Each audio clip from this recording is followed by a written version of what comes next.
So, are you curious? Welcome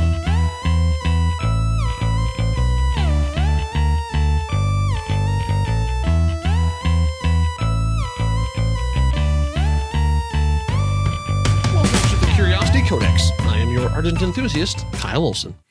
When it's 12 o'clock, we climb the stair. We never knock because nobody's there. Just me and my shadow. On today's chat, Mandy Fabian will talk about her time as a shadow. That is, when she got a chance to shadow direct on a couple of big-time television shows. We'll talk about the differences between directing actors on television, movies, and on stage. But first, she'll talk about crossing paths with a future Oscar winner. Chapter 8. Get cool and start working. All right, so when we left off, you had finished short film. The short film had its run. It had gone through all the festivals and done stuff. But then you got a very prestigious, or at least hard to get, fellowship. But it has a very long name. So tell me again what it was that you got. It was a Sony Pictures Television Diverse Directing Fellowship. Okay, all right. So yeah. So how did you get that, and then what did it involve you sort of doing?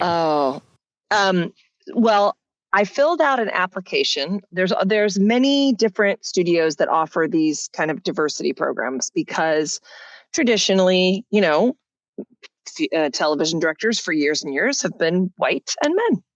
And that's not the only directors around, but because, and I completely understand this, I think we've maybe talked about this, but I don't know, when your hour of television is $2 million, it makes sense that you would want to hand it to someone with 20 years of experience as opposed to someone with a couple of really cool short films, right? Yeah, right. So, the fact that the access was for certain people and they had, so anyway, they were the ones that were getting access to money to make shorts and, and the relationships and the networking and stuff. And they were just sort of seen as the next generation. So what these diversity programs were established to try to find the people who don't fit the mold of what we assume the next television directors are going to be like.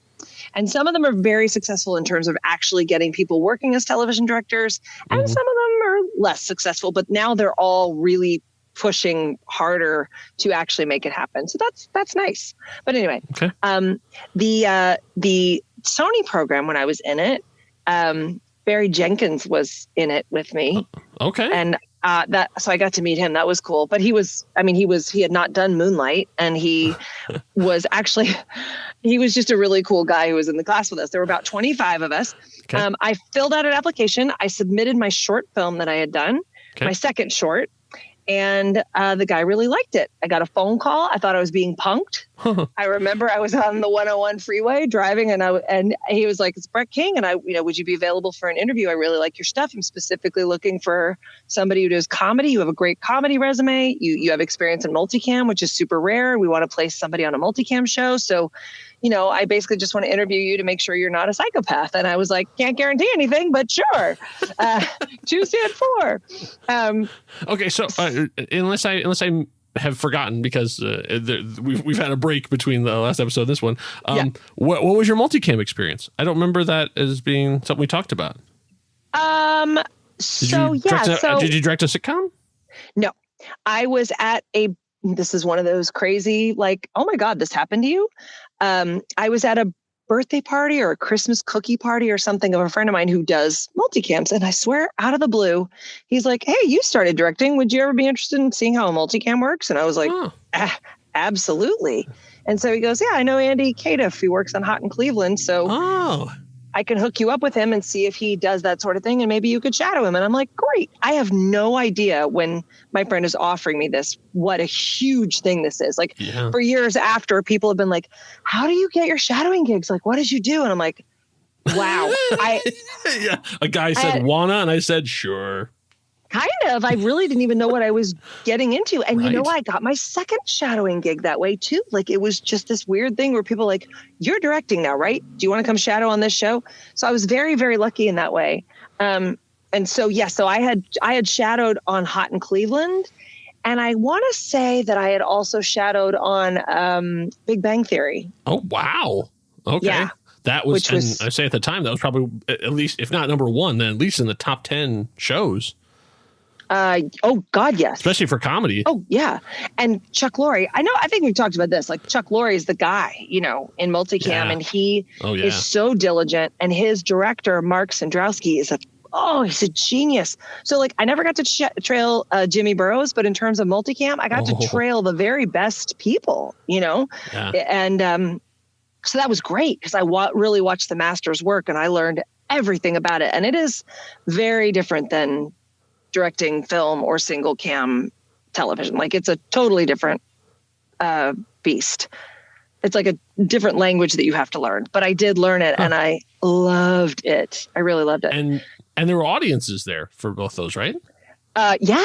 Live audiences. So you meet 10 a.m. on Monday for a table read. Yeah. Everybody goes away. The director and the people go over the script. They do a little tone meeting to sort of get a sense of what they need to do. Like, there's somebody going down I think we talked about this. There's, Santa Claus has to come down the chimney. So we have to figure out how we're going to shoot that part of it. We need a chimney. We need a suit. Yeah. It's a really well-oiled machine. Like it's very efficient. And then you rehearse the Tuesday, Wednesday, Thursday, you do pre-shoots of anything that you don't want to do in front of a live audience. And then Friday you tape in front of a live audience to get where they laugh and, and there's an interesting thing with multicam. There's something called line cutting. Some directors do it. Okay. In my personal opinion, I think all of them should, because the guy who did it had the best stuff, right? And he was working for Chuck Lorre, and it was like, it made all the difference. So line cutting is, he not only is working for cameras, right? To tell them where to shoot what and on what line. He's shooting all these 4 cameras, telling the cameras where to go. But then he also tells the guy up in the booth that is switching, like, go to camera A, go to camera C, what lines to go to which shot on. Wow. So he can control it, because, he doesn't want you to be in a 3-shot that's moving this way if the joke is happening in the single on the X cam. So wow, you're right. That is a whole different, just way of thinking.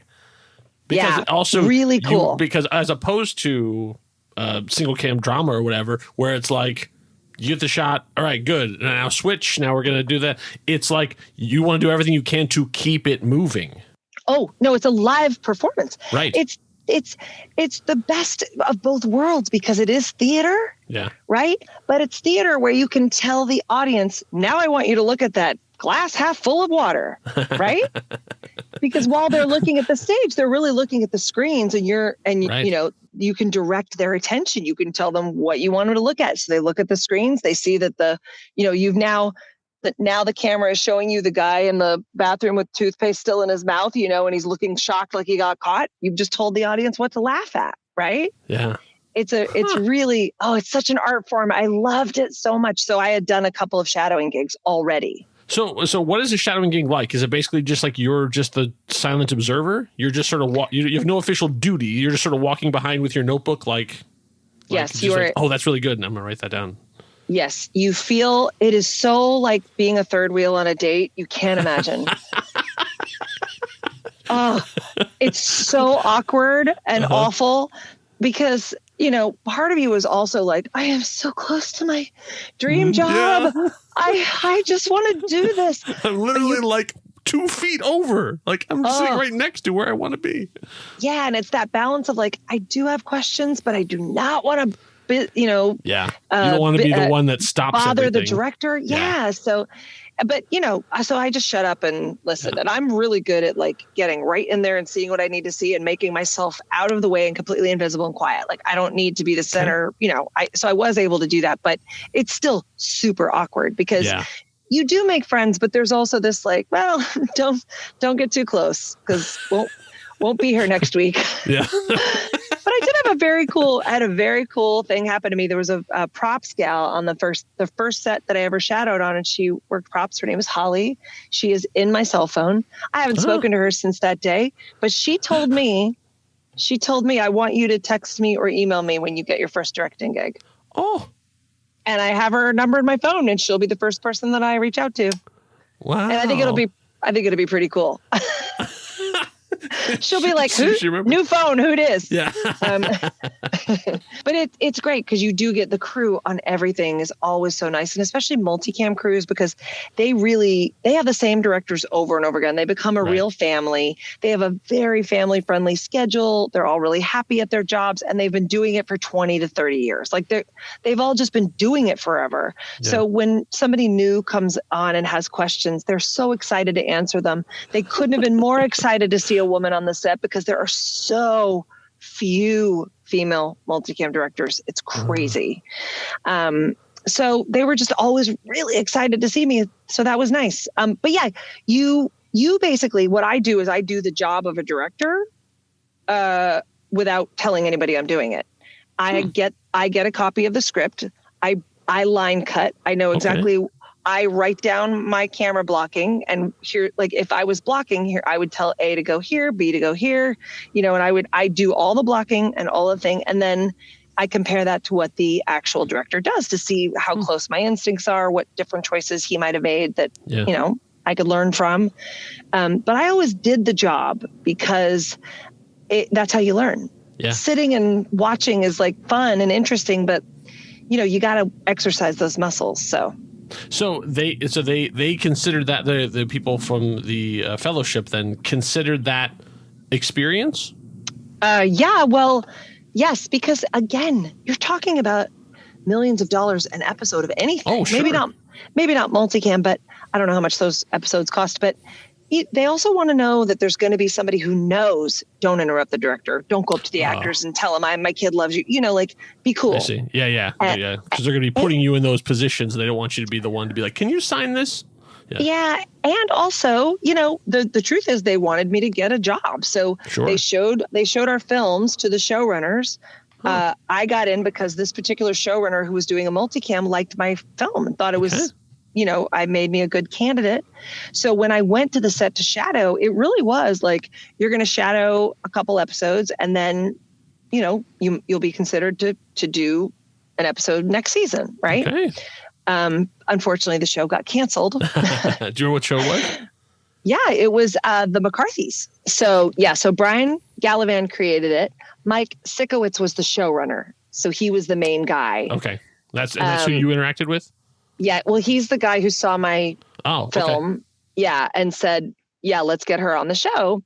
And then Pam Fryman, who is a huge multicam director. She does everything. She was the director who I trailed, and she was lovely. And she was so great because I had trailed a lot and I had directed a lot. And so she was so great. She's like, you ask me any questions you want. I'm at your disposal, and you already know all this stuff. So, and I was like, well, thank you. I probably do know a lot, but I will ask you the questions whenever I have them, and she was just great. She was just lovely. So do you then wait for your moment? Like wait until okay, they're redoing the lighting or whatever. So you can be like, I was just wondering. Or do you just sit there quietly until she turns to you and says something? I'm just curious about the social interaction part of it. It's a bit of both. You know what I mean? Like anything, like I would think of a question and then I would realize I know the answer. I'm only asking a question so I can say something. Yeah. I tried to really be pleasant and engage when people wanted to engage and ask people about their jobs. I mean, that was really, I used it as a learning device. That's what I do that's my go-to trick for everything. Not that it's a trick. I'm genuinely curious, as are you. Yeah, exactly. But I have found that I can be comfortable in any party I ever go to. Okay. If I ask people about themselves. Yeah. Because I learn about their lives, and everybody likes to talk about themselves. Yes, they do. I could do anything. Could be anywhere. So I mostly made sure I did my work and watched to make sure that my work was on point. Sure. And then I would ask questions if I had about the work. But Mark Sandrowski was really the one who was like, hey, making sure I was doing it, which I was very impressed by because nobody else did. They were like, okay, I have a shadow. And then that was it. I just watched for the most part. Yeah. But he was really taught me about line cutting, and also was very blunt with me about things like, when Chuck comes in, scram. Oh. And I was like, yeah, nope. He will never see me, Wow. All right. Yeah. which is great. I really appreciated that because Sure. it put me not in any awkward positions, and I knew my place, and it was great. Okay. I know, funny, right? Did they now after they send you out essentially to shadow for one episode? Yes, it was Okay. one episode initially. Okay. Again, the idea being you get to know the crew, you get to Sure. know the producers, and then what would have happened if the show was not getting canceled is I would have come back and trailed another episode, Okay. maybe even another one, and then the following season I would have been hired to direct an episode. Okay. Oh, so there is an actual path. For that program at that time for multicam in that, yes. Nobody else. I don't know if Sony has necessarily placed people on shows. I did one of the gals who I was in the Sony program with directed a ton of television, but I don't think she got her first job from Sony. I think she got it because she was just a crazy hustler. And she would also, I think she'd already directed crazy stuff. I mean, she was way overqualified. Like I said, Barry Jenkins was in the class. He was way overqualified. He also did not get an episode of television from that. But then he did Moonlight. Pretty much if he wants to direct any television anywhere, Right. he Everybody will let can. him. Yeah. Yes. So it was interesting. It was a mix. NBC has a program that guarantees an episode Okay. for, actually, I think they pick like 6 or 7 candidates and all 7 of them get a show. Wow. ABC also, it's a 2-year program. They guarantee an episode for people. And also CBS, I think, guarantees an episode, but that you have to be in the DGA to get into that program. Okay. And Warner Brothers now, they did not previously, but now they also guarantee an episode for people. So if you get into the workshop, if you're one of the 8 people they choose, you will get an episode. But in order for that to happen, there has to be a showrunner who goes, yes, I will take on one of your newbie directors. Right. Yeah. I will guarantee them a job. That's right. Also, they're saying as a showrunner that I'm going to have a first-time director on my huge show that I don't want them to screw it up. And so they have to have a bit of faith as well. Yeah. But the good news which is, I understand why you have 4 shadow sessions essentially before they let you loose. That's uncommon. I mean, honestly, like if you get hired, you don't have to shadow at all. Sure. For me, I would shadow at least 1, maybe 2, because I feel like if it was my first episode, because I'd be like, A, what else am I doing? Yeah. B, the most important thing on any television show is the crew. Yeah.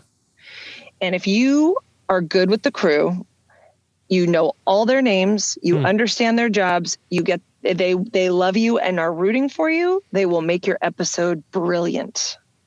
If you alienate the crew, or if you're not with it, or you're panicking, you'll lose them and it will be a horrible experience. So for me, I would shadow as much as possible just to be a face, just so everyone can see this girl and go, we're doing this, Yeah.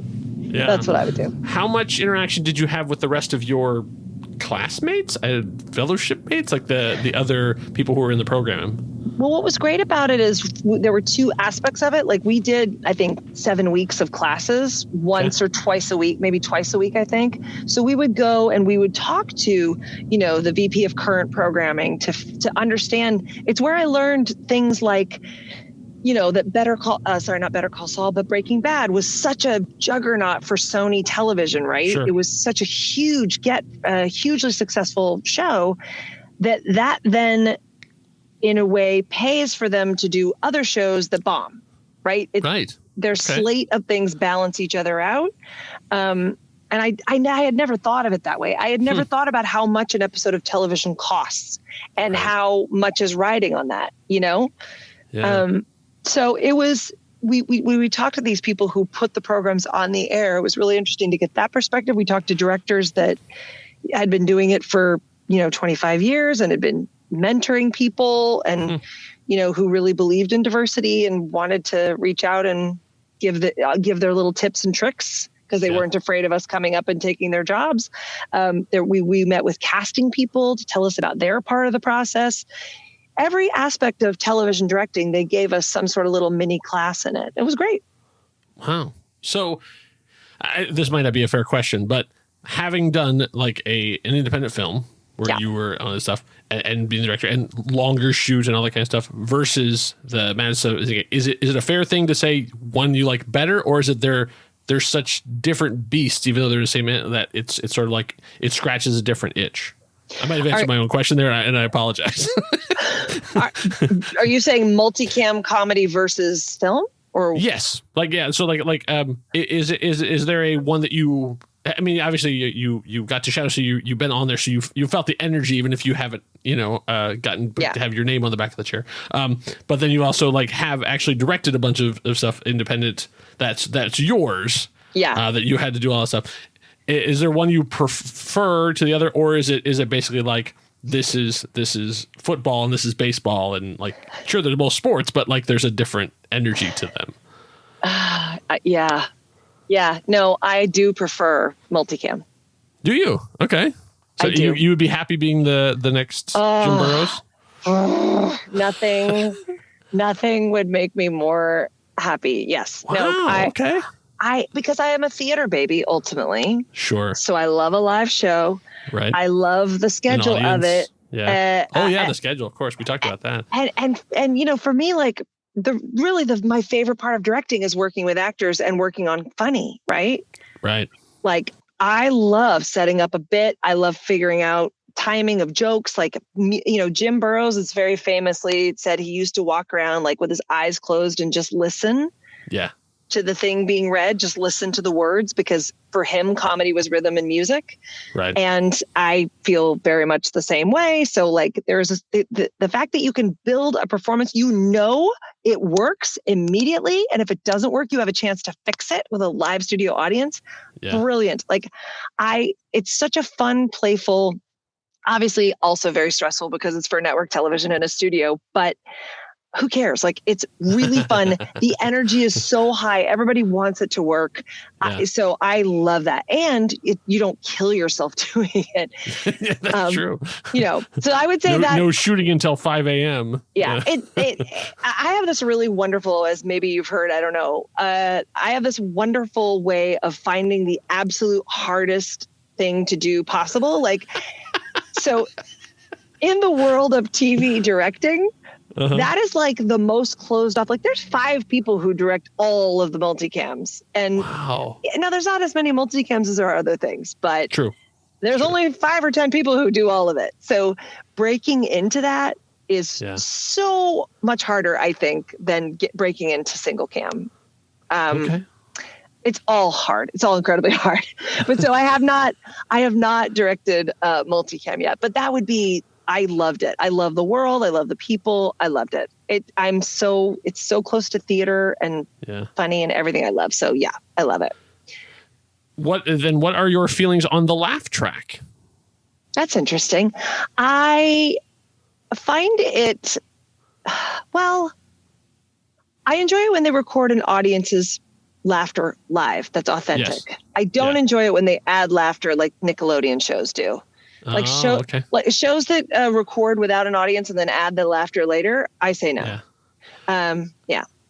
I found a YouTube video someone had made where they took a scene from Big Bang Theory, they pulled out the laugh tracks and replaced it with Ricky Gervais's laugh, just his like his way over the top laugh, and watched it, and watching that broke it for me. Like it broke sitcoms for me, because now I sort of watch it and it's sort of like, I've seen how the magic trick works and now it doesn't work on me anymore. So every time now we watch like a really like high budget big sitcom thing, it's sort of like, oh man, it's like if you take it out, you realize that every character who's sitting around the couch just having their things says something.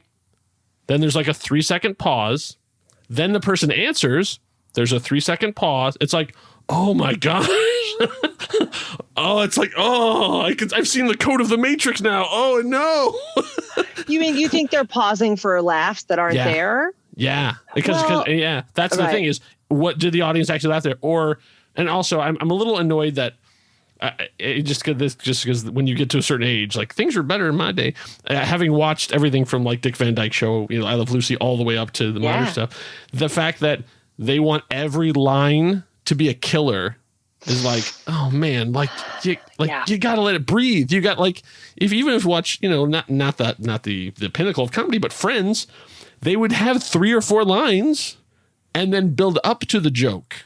And it got to the point where like you get a laugh off of knowing Chandler's about to say something. Yes. Like just the slow burn like that.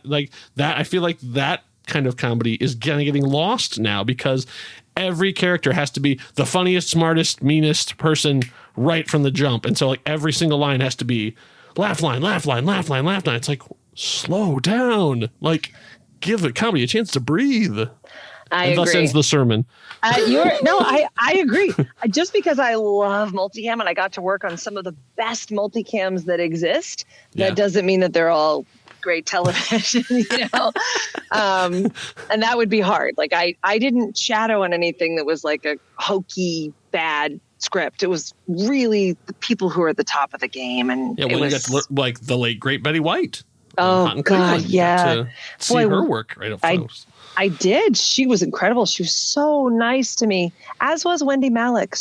Really went out of their way that makes me happy to hear. I've always loved Wendy Malick. Yeah, they both went out of their way to come over and say hello to me. They were really, really nice. And Betty White was just so astounding to me because when I worked with her, I think she was like 90. She had her 90th birthday or something, and she needed a little help. There had to be somebody there to stand near her. Sure. And she needed a little help with her lines. But I got to tell you, man, she'd be like kind of an older woman. I'm being gentle. She was an old woman, right? She's 90 and she's there and she's kind of like figuring it out. And then it would be like, cameras up, Betty, you're on. And she would perform. And like, my God, she could nail any joke. I've never seen anything like it. I mean, any joke, they would rewrite things. And they would sometimes rewrite things, not because her first joke didn't kill, but because it's Betty White. So you'd be like, now try this. Can you do it like this? And then she would improvise. And you're like, oh my God.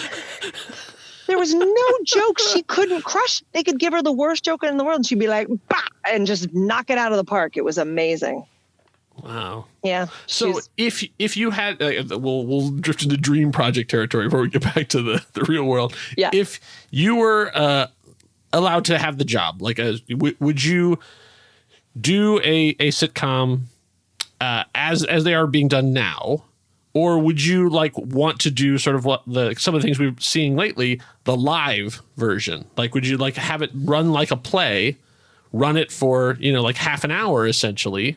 Just change what you need to do immediately and then cut it like that. Which would you prefer would you prefer the rawness of the mistakes, or would you prefer the honing in to like, so that everything is exactly the way you want it to?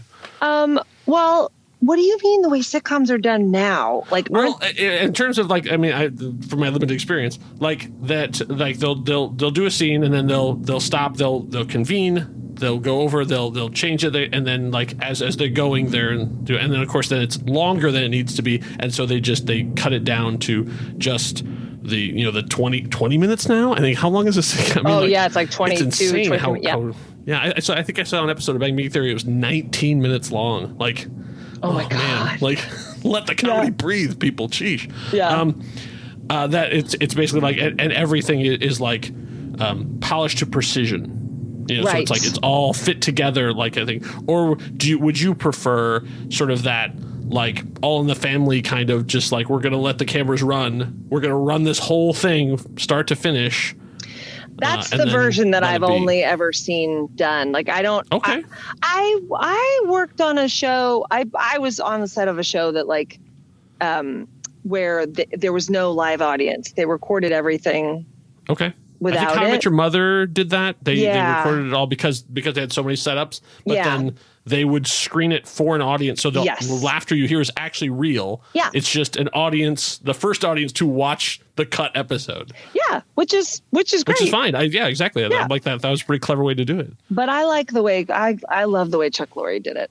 I really respected what he did, because you were able to finesse things like but again, you run it like a play, because you're going to lose your audience, right? Yes. They're not your crew who's getting paid to be there. They get tired and they get hungry and they get tired of laughing at the same joke over and over again, So, you have to keep them interested. So you have to run it like a play and keep them entertained and shows that's another part of the show biz of sitcoms that I also respect and admire. But I have a dream about doing a feature that's almost run like a play, like rehearsing it like a play and then shooting it almost in real time. There's a certain edge to that makes me really happy. But that said, I'm not an idiot. And I also know it's so great to have choices because choices make you able to offer a better product. So somewhere in the middle, I think is where I'd like to be. But also my dream project wouldn't be a sitcom. I'm just saying, like, as a job, I would love to be a sitcom director. I would love it. But I like making movies in terms of writing. Yeah. Have you seen Being the Ricardos? Yeah. Yeah. I thought that was interesting, even though it had some narrative issues, but for a Sorkin thing, especially. Yeah. But I really love seeing a little bit of how they would put it together back then. Yes. Sort of the differences in comedy assembly back then versus now. Yeah, somebody gave a perspective on it that I thought was pretty accurate. They said it was like sort of a Wikipedia of Lucille Ball, a little bit. True. Right? Yeah. It was sort of just like the facts and I didn't know all those facts, which I'm ashamed to say. I never read a biography of her because I love her. I'm looking forward to there's the new documentary from Amy Poehler. Oh, great! About them. I think it's called Lucy and Desi. Interesting. Yeah, I really loved watching them sort of step out how she works a comic beat and her being like, it's not enough. It's not enough. That I loved. Yeah, and hearing it from Fred, like the vaudevillian sort of like when he would talk about like how he saw it, like and the timing and the beats and stuff too. That's the part I was like, ooh, could you dig in a little bit on there? No, we're going to talk about the Russians again. Okay. Right. Yeah, exactly. That was my favorite stuff too. Like, and I didn't, Ricky having an affair was sort of like, I don't know. I feel like she would have known that. That storyline didn't interest me as much, but I did think the dynamics of her being a woman at that time, like I actually thought that they could have gone deeper because I thought that was really interesting. I think it's always interesting to me to look at people in history who do amazing things. Mm-hmm. And I go, my God, they had so much less opportunity than even I have. Like they were they had the odds so against them and they still did this thing and defied the odds and broke all the rules. I think it's really cool. Yeah. So then the fellowship then goes through a certain period. You do a couple things and then it just kind of ends. Or is it because you were sort of connected to the McCarthys when the McCarthys went? Well, yeah. So when they got canceled. It was, we all go to classes and then a few of us got put on shows and I was put on the McCarthys and the idea was I would work on the McCarthys, but then it all falls apart because it's chaos. It's like, I wasn't like suddenly they did pay me to shadow, which was very cool. Oh, so that's nice. Yeah. It was a paid gig, but, it's showbiz, man.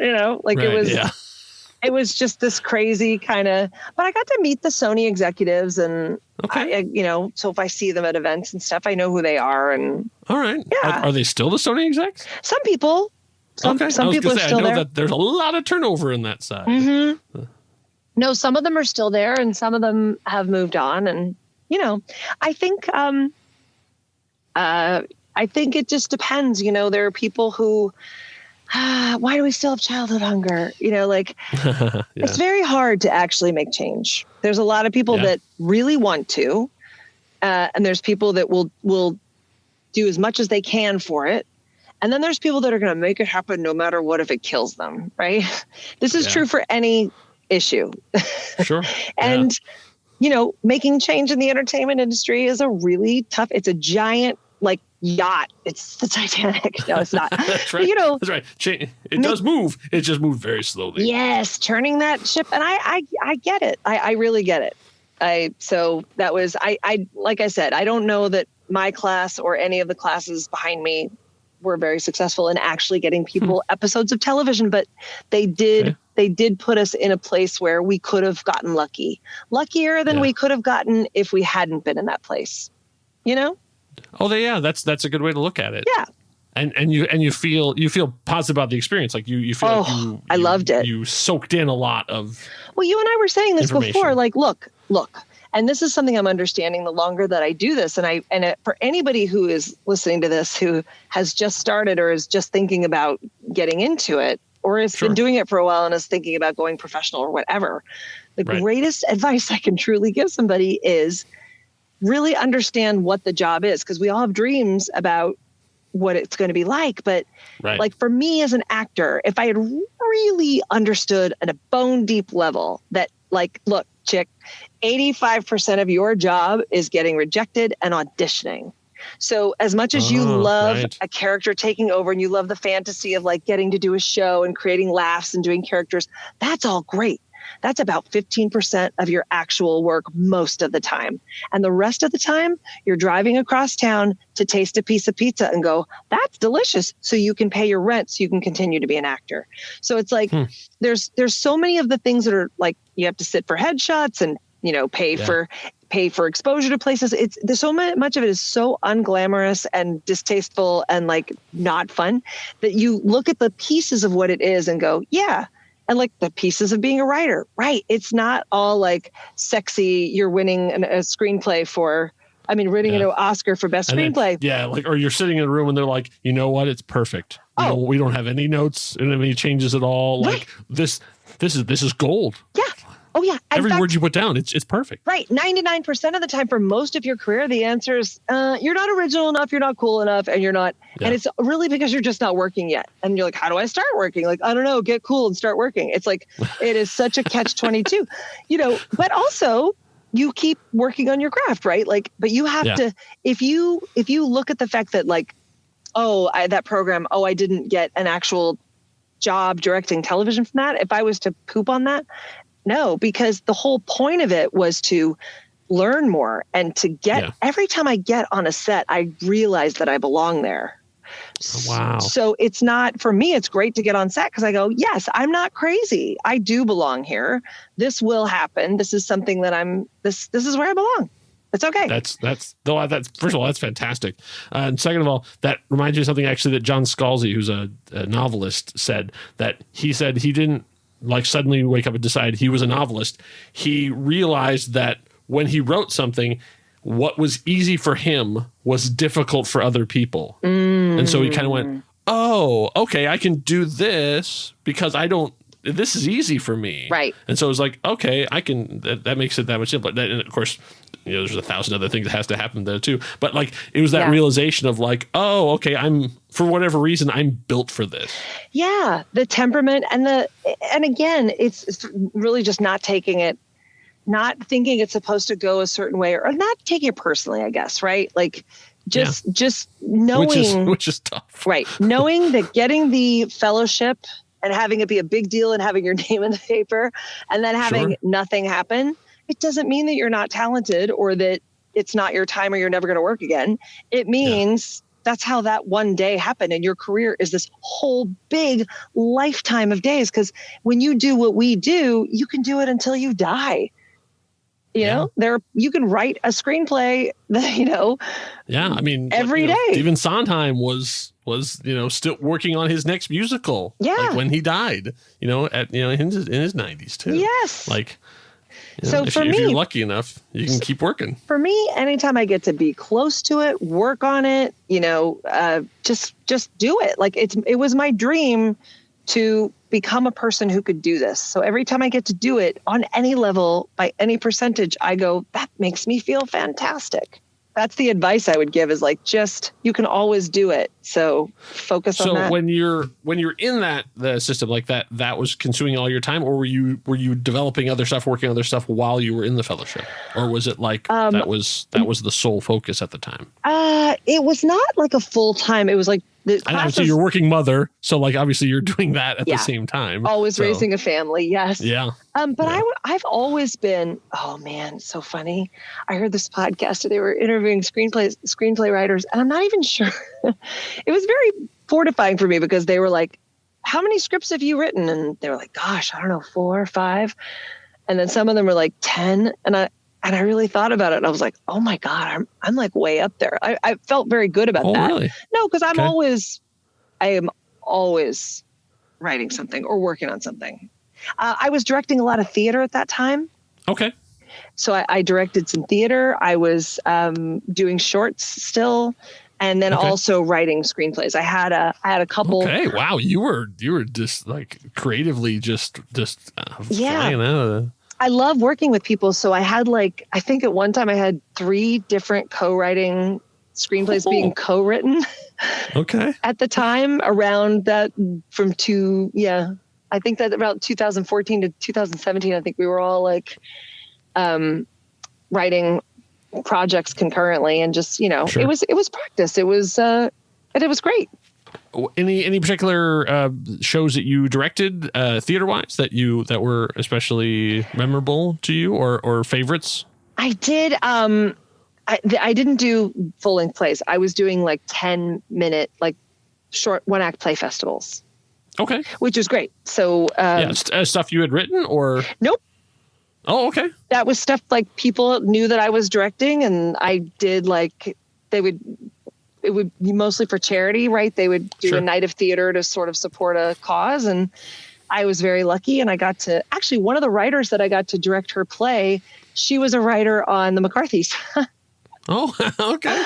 But I didn't know that she was going to be the writer. I got assigned to her play, and I was like, wait, I met you on the set of that was cool. Oh, so in Becky that situation, they basically say, we have this 1 act and you're doing it. Yeah. They don't have you go through and find the one that sort of resonates with you. It's just sort of make this work. No, they just assign you.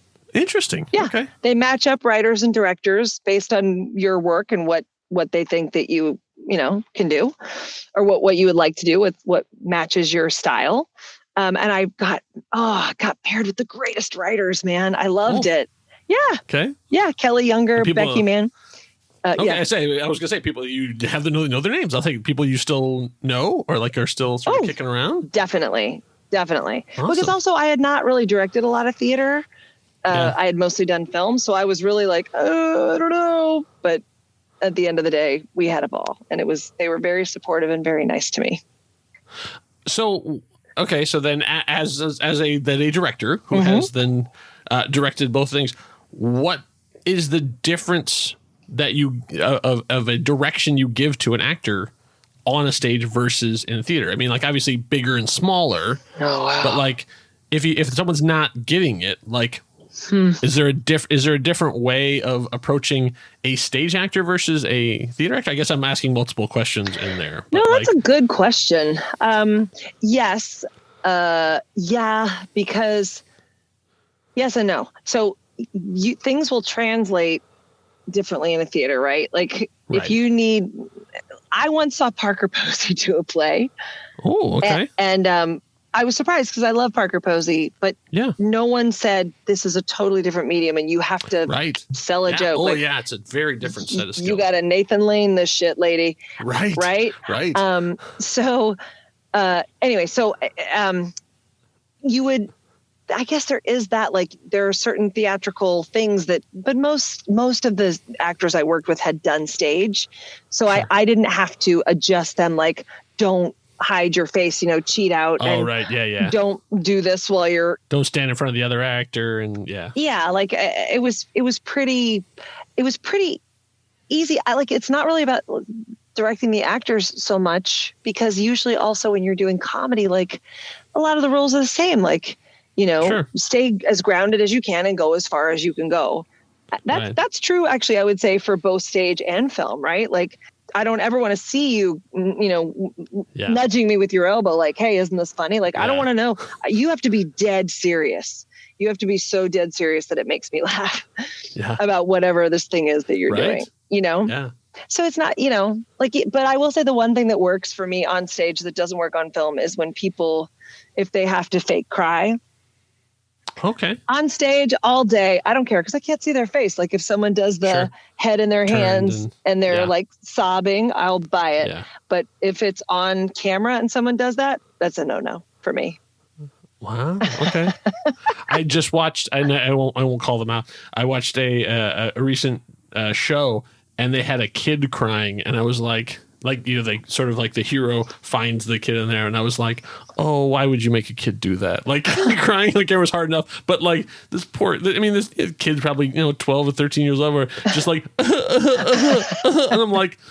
Okay. I mean, what are you going to do? Like, I mean, that's hard enough as it is, but it's less having a kid do it. I was like, oh. By the way, I am a monster. Most people are fine with it. Most people don't even care. But for me, whenever I see actors be like, and especially when they wipe a tear that isn't there. Oh, that does it.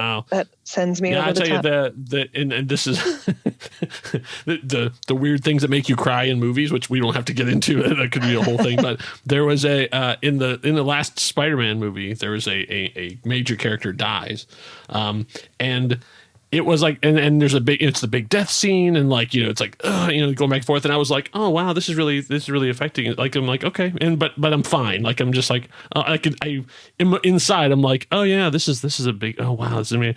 But that didn't affect me at all. But then later on, like the sort of like so I'm trying not to spoil it for people who haven't seen it, even though it's the most popular movie in the world right now. Another character like comes to the scene late, and he's across the way, and the main character looks up and just makes eye contact with him, and that just wrecked me. Like, he just conveys with his look exactly what happened, and you see the other actor take it in. Oh, and it was like, like it caught. And I've watched it 3 times in theaters, and it gets me every time. And it's like, and it's all, I'm like, why? It's like the death. It's like, oh, that's so sad. But somehow the look, just the passing of information, and it's just a simple, and for all I know, those 2 actors were not on set at the same time. Like, it's just the magic of editing, because it's not a 2-shot. It's like shot in one shot and 1 shot. Yeah. But it's like, it works. Oh yeah. It's great? That's the magic. Yeah. The one thing I would say that is different, although for me, it's not really different, because I believe comedy, again, with that rhythm and the music of it, like, and I'm usually doing comedy.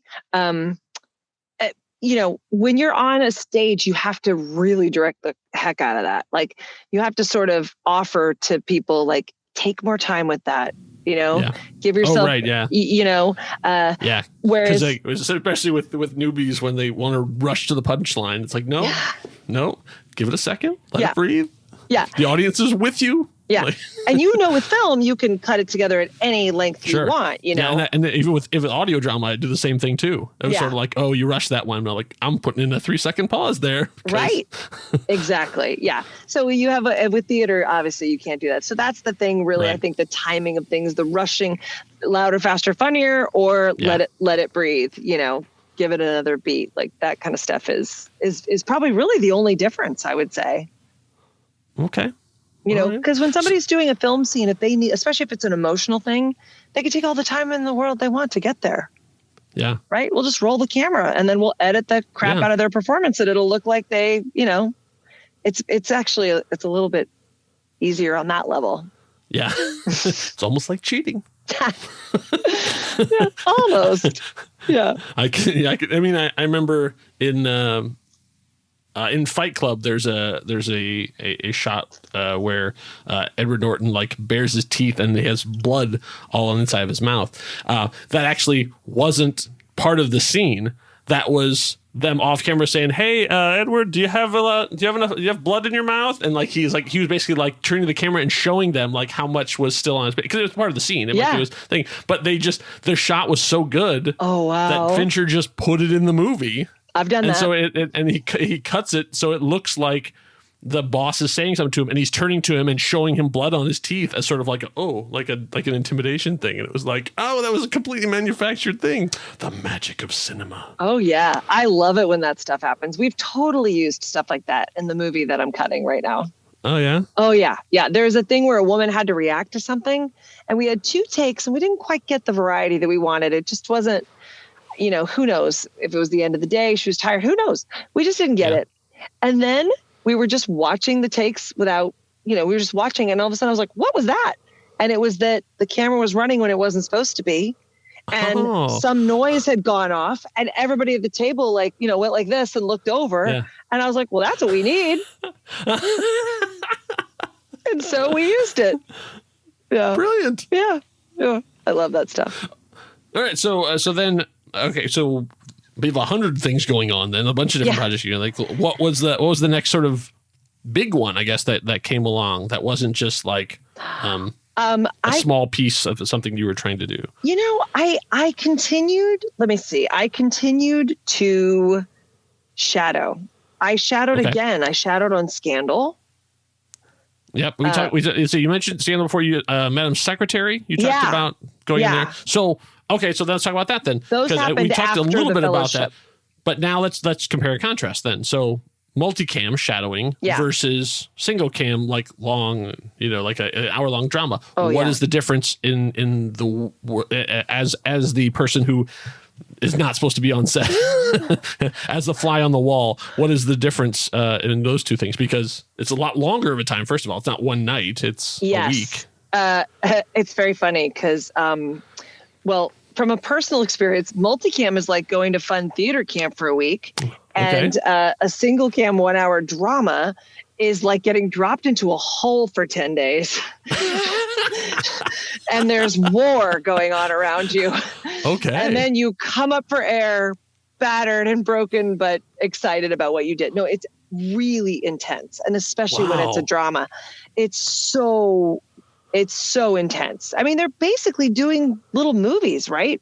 They shoot for what? Like, God, I guess you prep for 3 or 5 days and then you shoot for at least 5, like 10.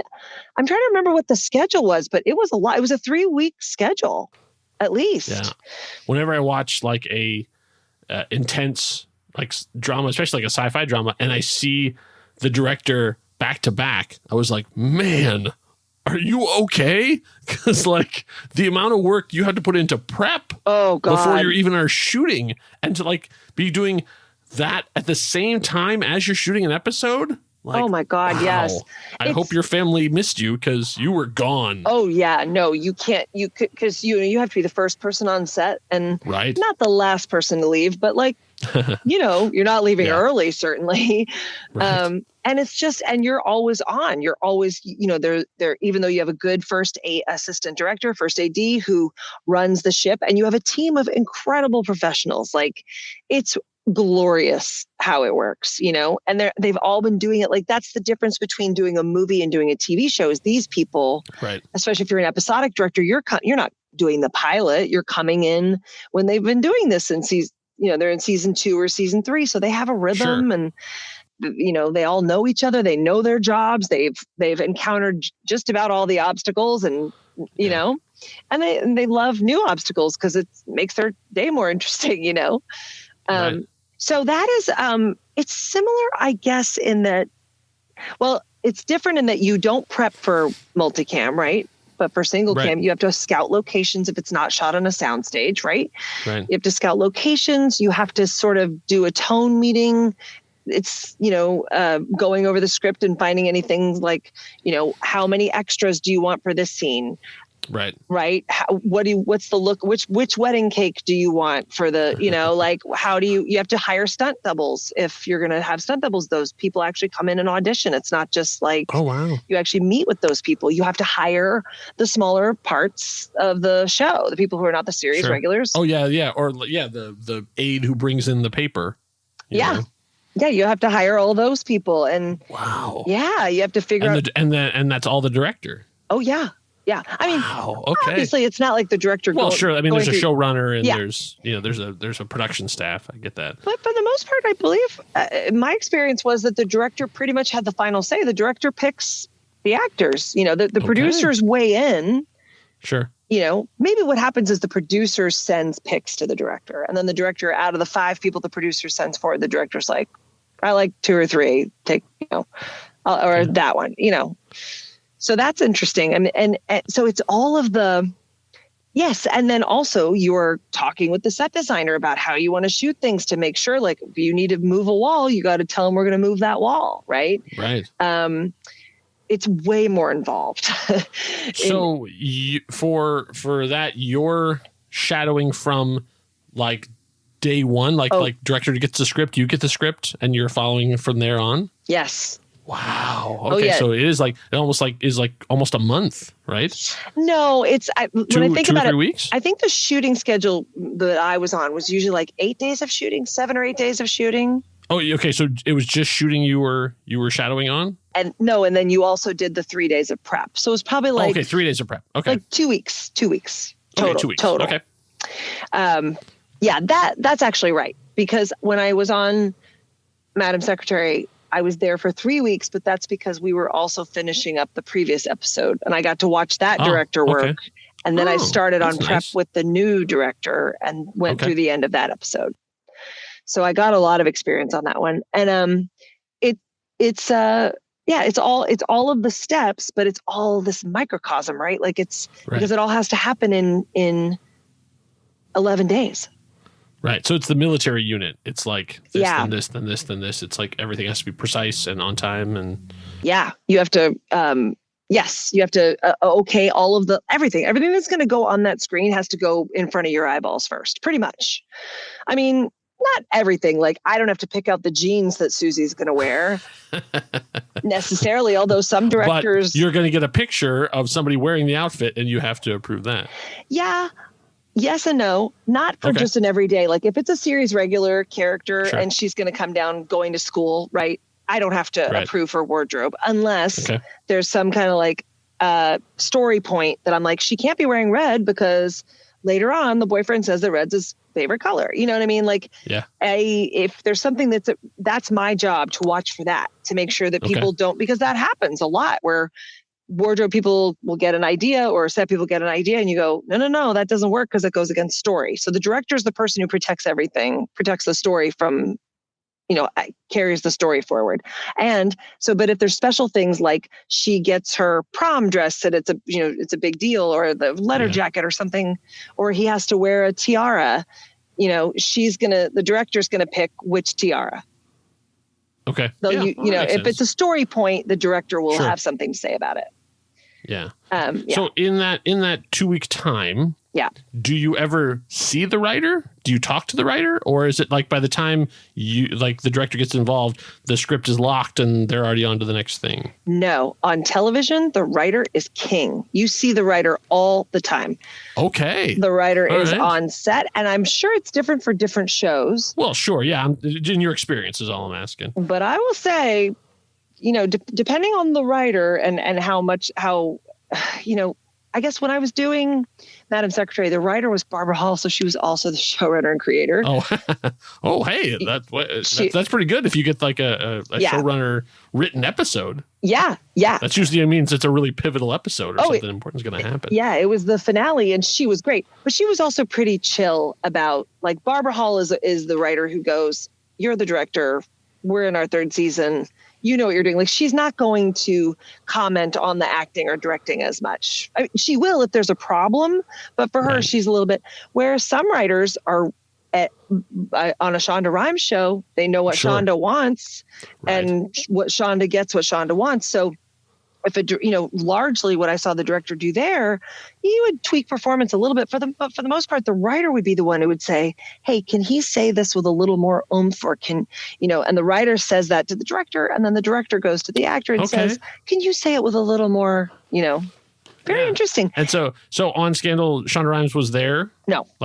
She's back in the writer's room working on the next script. Okay. But the writer... And also probably of 3 other shows that she's writing at the same time. Exactly. but the writer of that episode was on set. And so by Video Village, which is where we watch everything, it's like the director, the script supervisor, and the writer. And you're the team, you're the core team that sits at Video Village and watches everything go down. And the writer tells the director, "I need this. I want more of this." Wow. Yeah. Now the writer's not going to say, "Can we get a 2-shot of that?" No. Oh yeah. No. Yeah. But yes, there's a level. Yeah. But if the writer's like, "We really need to hear that the actor needs to say that," you know what I mean? A lot of times, and even on multicam, like the director will, before multicam, like the director never says "moving on" until she turns around, looks to the writers and says, Are you good? Writers get what they want. Okay. Yeah. It's very cool. It's very different than indie film, right? Right, exactly. Where they you'd be lucky to get a day pass. Yeah. Yeah, exactly. No, writers on films never expect to be brought to the set, Right. Yeah. Yeah, but no, it's totally different. It's very cool. And the writers know the world. Wow. Okay. Yeah. So what was the did you feel any differences between the two? I mean, obviously they're both hour-long dramas. They're both politically minded and stuff too. Yep. But obviously different networks, different crew, different intention. What was the differences in sort of feeling and energy between the different shows and how they were running it? Like, did you notice a lot of difference? Like, oh, that's not how they do things over there. Oh, they do this differently over on this one. Yeah, that's a good question. I don't. Scandal had a faster pace just because of the way that they shoot, right? Like if you watch a Shonda Rhimes show, there's like 90 different angles and there's lots of cutting and there's a lot of sort of camera tricks and things. I just watched Inventing Anna, which is her thing. Oh, maybe not with Bridgerton. I don't think Bridgerton does this, but Inventing Anna has a kind of Scandal quality to it where it's just, there's a lot of cutting and visual and like it's an excitement. I want to say soapy kind of feel to it, right? Okay. So that requires quite a bit of that. You just have to get a lot more done. If you're gonna have 10 cuts in the course of 2 minutes, that's 10 setups. Yeah. So I would say Scandal was a little bit more intense like that. It was really like go, go, go. There were times on the Madam Secretary set where for me as an indie filmmaker, I was dying, because I was like, what are we all standing around? Like it was when they knew they had an easy scene and they had like an hour and a half or 2 hours to do it, they would sort of like do it like this, and I am trained not to ever do that. Like, just get it done. Go home early if you can, which they also did. They also did on Madam Secretary. There was a couple of days where, they kind of got done and they were done. And they did a great job. It wasn't lazy. It was a great show, but it just didn't, the episode that I was on didn't have a lot of like army scenes and crazy action. Right. Like it was pretty much people talking and walking and you just had to make that look beautiful and get good performances and hear the words. And that was, I remember hearing, there was a guest actor. I'm trying to think who, it might have been Sarah Silverman, who got to guest star on The Good Wife and like had never been to a set of a big hour-long drama, prestige television stuff too. What? And she was like, it had never really been. It's like, oh my gosh, this is like, I get to see like a big network television show. And she's like, and it was so like disappointing, but sort of like, oh, you're just doing the same stuff we do on the independent set. Like she said, she watched this scene where Christine Baranski has to go in office and yell at something that basically, like lay down the law and other stuff. And then Christine Baranski turns and takes a powerful step out of camera and then has to turn sideways and shrink down and crawl to get to the other side. like, oh, okay. It's the same stuff everywhere, Oh yeah. Yeah. I think that was where I learned the, what do they call it?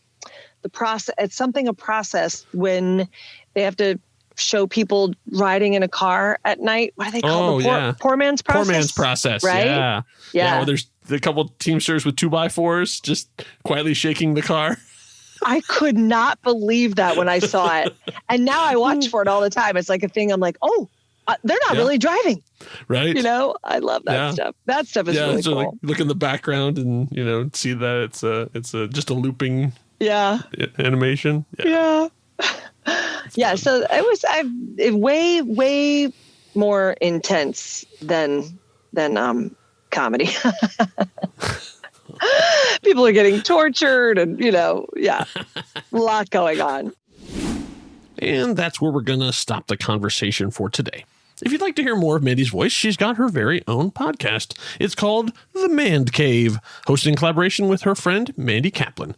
You'll find it wherever the finest podcasts are found. Thanks so much for listening. This has been the next chapter in the Curiosity Codex, but there are still many pages left to decipher. We're part of the True Story FM family of podcasts. Find out more about us at truestory.fm.